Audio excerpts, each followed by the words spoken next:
Chapter 9. Welcome to Fort Sinister. The kidnappers ran down the hillside with the boys bumping on their backs. They threw them into the bottom of their boat, a small, clearly Roman ship with a very badly made bog burglar flag flying from the mast.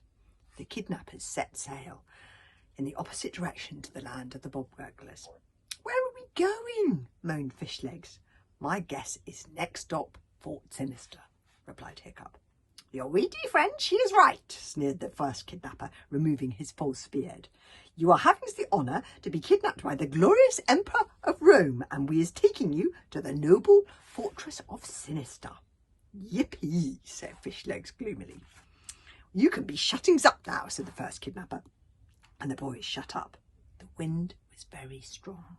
Within an hour they had left the safety of the Sea of Woden's bathtub and were entering the tricky currents and needle-sharp rocks of the mazy multitudes.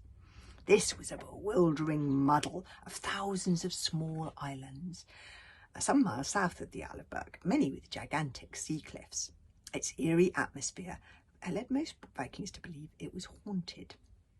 Huge black mountains with grim scrabbles of rock rose on either side of them.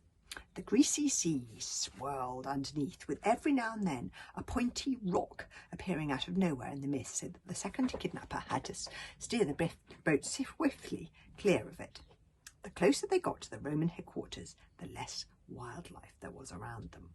Woden's bathtub had been alive with dragons of all shapes and sizes, screaming and catcalling to each other and skimming across the waves, keeping an eye out for the fish. Seals slumbered fatly on the rocks. Birds wheeled in the sky, zooming down on any morsels of fish that went astray during dragon fights. But as they neared the fort, the seas around them became a desert. Not a bird called, not a fish jumped. The reason for this was clear when they spotted 2 dead slitherhawks all tangled up in a gigantic net hanging from a cliff face. "And they called us barbarians," sniffed Fishlegs. Hiccup began to feel a bit sick. And then his heart skipped a beat. He could hear the sounds of dragons screaming, the same noise that they had heard through the mist in Woden's bathtub. It was a sound that chilled the blood and frayed the nerves. Like a sword being sharpened screechily on a stone, he swallowed hard. "I think we're about to meet the Romans," he said. Sure enough, the appalling hullabaloo of terrified and furious dragons drew louder and louder and louder, and then they rounded a corner, and there before them, impossibly huge and spooky, stood Fort Sinister. This is Fort Sinister. Can you see? It's sort of built into the rock, and there are these lookout balloons hovering over it. Vikings are used to fairly simple living conditions. A chief just has a larger hut than anybody else, so they had never seen anything the size of Fort Sinister before. The island of Sinister was surrounded by enormous black cliffs, plunging dizzily down to jagged rock.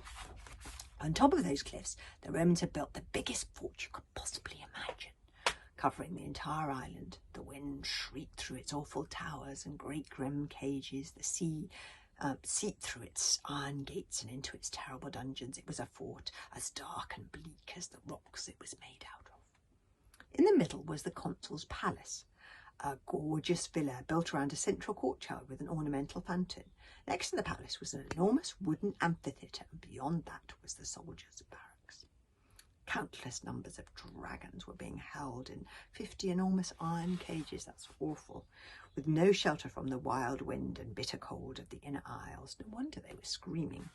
Beyond that were slaves' quarters and kitchens and exercise yards for the horses and training grounds for the gladiators and little temples for the gods and heated swimming baths for the consul and senior soldiers and stores of ammunition and gigantic equipment for breaking a barricade and field after field of crops. And this entire massive area was encircled by high wooden fences with watchtowers manned by sentries every 100 metres. 4 enormous observation balloons sailed overhead.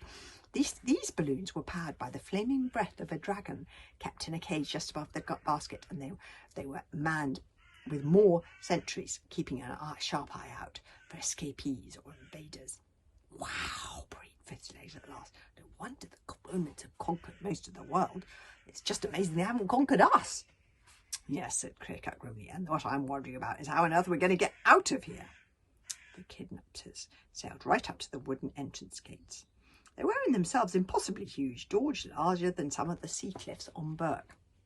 As they neared, there were cries from the sentries in the watchtowers, and the great doors opened to let them in. They sailed through the open gates right into the heart of the fortress, and the doors shutting behind them were like the closing of a shark's mouth. The second kidnapper gave the boys a glittering smile as they moored the boat. "We're welcoming you to Fort Sinister," he said. And that's a map of Fort Sinister. Yeah, you can see, yes, there's... Oh, where are the cages? Yeah, I'm afraid those are the dragons' cages. Dragons don't like being there. Wild creatures, they should not be kept in cages. And the next chapter is called The Secret Identity of the Thin Prefect. Interesting. I hate that tomorrow.